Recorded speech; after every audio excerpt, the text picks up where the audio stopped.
My name is Jack Holden. I'm 35 years old and was married to my wife, Lily, for 6 years. She's 32 but could pass for someone in her mid-20s. Stunning, charming, and full of life, at least, that's what I thought. We didn't have kids. I was ready, she wasn't. Soon, Jack, I promise, she'd say with that sugary smile that used to melt me. Our sex life. Great, but that wasn't even the best part. It was the way she made me feel, her kisses, the way she'd pull me in for a hug out of nowhere, the way she'd laugh at my dumb jokes. Every time I held her, I felt at peace, like the world was finally okay. I thought she felt the same. Apparently, I was a fool. Her betrayal turned my love into something cold and vengeful. People say the opposite of love is indifference. That's not true. For me, it's this bone-deep rage that keeps me up at night. If she was on fire, I wouldn't even spit on her to put it out. You're probably wondering how I got here, how a devoted husband became a man calculating his wife's downfall. It started with the company Christmas party last year. Lily always dressed to impress for these things. She had this knack for turning heads, and I admit, part of me liked it. I'd watch every guy in the room drool over her and think, yeah, that's my wife. That night, though, something felt off. She was wearing this slinky black dress that hugged her in all the right places, a little too much, maybe. I couldn't help but wonder who she was trying to impress. As we were getting ready, I told her, look, Lily, these parties get wild. People drink too much, and lines get crossed. Just, don't let anything happen that'd make me look stupid, okay? She laughed. Jack, come on. I love you. You know that. Stop being so serious. I didn't push it. I trusted her. And that was my first mistake. When we got to the party, the first person to greet us was her boss, Tim Mason. Tim's the kind of guy who's always just this close to crossing the line.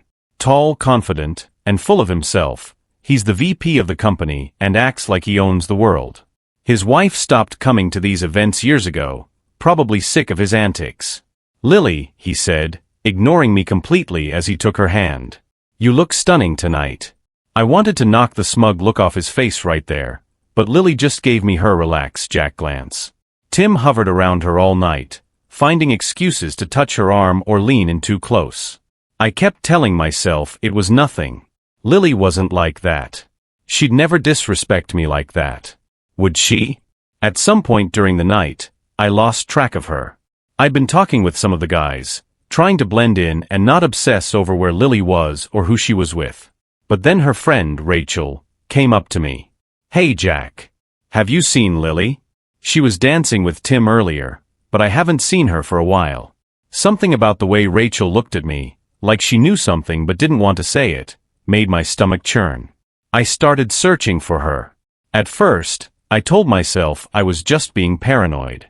But then I heard it, muffled voices coming from one of the side rooms. A woman's voice, breathy and unmistakable. I opened the door. There she was, bent over a desk, her black dress bunched around her hips. And there he was, Tim, his smirk vanishing the second he saw me. For a moment, I just stood there, frozen.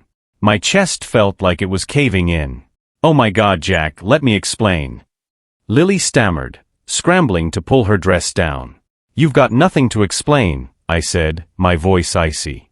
You're done. We're done. Tim straightened up, trying to recover. Look man, let's not overreact. I cut him off. Shut up. You think I don't know what kind of sleaze you are? You've been sniffing around her for years. And you, I turned to Lily, who couldn't even meet my eyes. You let him. Tim tried to act tough, stepping toward me like he was going to intimidate me. Bad move. Before he could say another word, I grabbed him by the collar and slammed him against the wall. He wasn't so cocky then. Listen, you piece of garbage, I growled, you're going to regret this. Not just tonight, every single day for the rest of your miserable life. I didn't punch him. That would have been too easy. Instead, I slapped him, hard. Over and over, until his cocky smirk turned into tears. By the time I was done, he was crumpled on the floor, whimpering like the coward he was. My buddies Eddie and Paul had shown up by then, probably tipped off by Rachel. They stood in the doorway, watching in stunned silence. Get him out of here, I said, my voice flat. As they dragged Tim out, I turned back to Lily. She was crying, mascara running down her face. For the first time since I met her, I felt absolutely nothing. Get your coat, I told her. We're leaving. The ride home was dead silent, except for Lily's occasional sniffles. I kept my eyes on the road, my hands gripping the wheel. Jack, she finally whispered, her voice trembling. I didn't answer. Please, Jack, just let me explain. It was a mistake. I wasn't thinking. I love you. That word, love. It was like a knife to the gut. Love. I said, my voice calm but venomous. You don't love me, Lily. You love the attention, the excitement, the thrill of sneaking around. But me? I'm just your safety net. The guy you run back to when you're done playing your little games. She sobbed harder. That's not true. It didn't mean anything. I was stupid, selfish, but it didn't mean anything. I slammed on the brakes, pulling the car over to the side of the road. It didn't mean anything? I said, turning to face her. You destroyed our marriage, Lily. You betrayed me in a way I'll never forget. You betrayed me public. And you're telling me it didn't mean anything. She reached for my hand, but I pulled away. Jack, I'll do anything. Please, just give me a chance to fix this. There's no fixing this, I said coldly. You made your choice. Now, you get to live with it. Instead of driving home, I took a detour. Lily noticed immediately. Where are we going? She asked, her voice tinged with fear. You'll see, I said, not bothering to look at her. 10 minutes later, I pulled up in front of a modest suburban house. The porch light was on, and a car was parked in the driveway. Jack, what is this? Who lives here? I got out of the car without answering, walking around to her side and opening the door. Get out, I said firmly. She hesitated, her eyes darting between me and the house. Get out. Reluctantly, she stepped out of the car, wrapping her coat tightly around herself. I grabbed her by the arm, not hard, but firmly enough to make it clear she wasn't going anywhere, and walked her to the front door. I knocked. After a few seconds, the door opened, and there she was, Claire Mason, Tim's wife. Her face lit up with confusion and concern. Can I help you? Mrs. Mason, I said, my voice polite but firm. I'm Jack Holden. I used to work for your husband's company. May we come in? She looked at me, then at Lily, her confusion deepening. Is everything okay? Is Tim all right? Oh, Tim's fine, I said with a bitter smile. He's just had a very eventful evening. Claire stepped aside, clearly wary, and motioned for us to enter. Lily looked like she wanted to disappear into the floor, but I tightened my grip on her arm and led her into the living room. Please have a seat, Claire said, glancing nervously at Lily. No, thank you, I said. This won't take long. My wife has something she needs to tell you. Lily's eyes widened in panic. Jack, please don't. Tell her, I said sharply. Claire's gaze flicked between the two of us, suspicion dawning on her face. What's going on?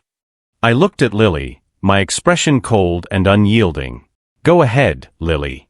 Tell her what you were doing tonight. Or do you need me to do it for you? Lily's lower lip trembled. Tim and I. Say it, I barked. I was sleeping with your husband, she blurted out, tears streaming down her face. I'm so sorry. I don't know what I was thinking. Claire's face went pale, her eyes narrowing into slits. How long? Lily hesitated, but I wasn't about to let her off the hook. Tell her, Lily. The truth. All of it. 4 years, she whispered, barely audible. Claire let out a bitter laugh, shaking her head. 4 years, she repeated. 4 years of lies. She turned to me, her face a mixture of fury and pain. And you just found out tonight? I nodded. Walked in on them at the office party. For a moment, the room was silent. Then Claire stood up, walked over to Lily, and slapped her so hard she nearly fell over. You filthy whore, Claire spat. You can have him. I don't want that cheating bastard anymore. After we left Claire's house, I drove Lily to her sister's place. She was a wreck, sobbing and begging me to reconsider the entire way. "You don't have to do this, Jack," she said through her tears. "We can work through this. We can fix it." "No, Lily," I said quietly.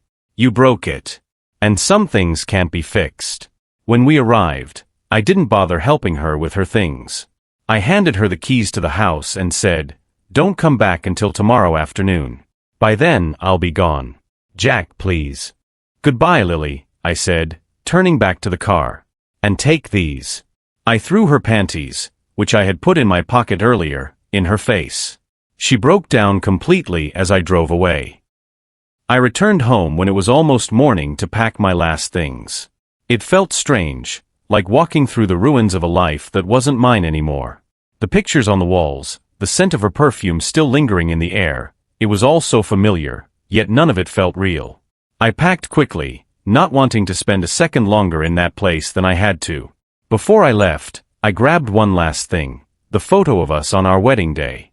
I didn't take it out of sentimentality. I took it because I didn't want her to have it. Divorce proceedings started almost immediately. True to my word, I offered her a deal. Split the assets evenly, no fight, no fuss, on one condition. She didn't contest the divorce, and I wouldn't drag her name through the mud with adultery charges. She agreed. What choice did she have? She knew I had enough witnesses and evidence to ruin her completely. As for Tim, I kept my other promise. I filed a lawsuit against him for alienation of affection. It's an old law in some states, but it's still on the books, and it's designed for situations like this. I wasn't looking for money. I wanted to humiliate him. The lawsuit made headlines. VP of Mason Industries sued by former employee for adultery. It wasn't long before the board got involved. Turns out, they weren't thrilled about a scandal dragging their company's name through the mud. Tim was forced to resign, to spend more time with his family. Oh, and his family? That didn't last long either. Claire divorced him, taking the house, the kids, and a hefty chunk of his savings.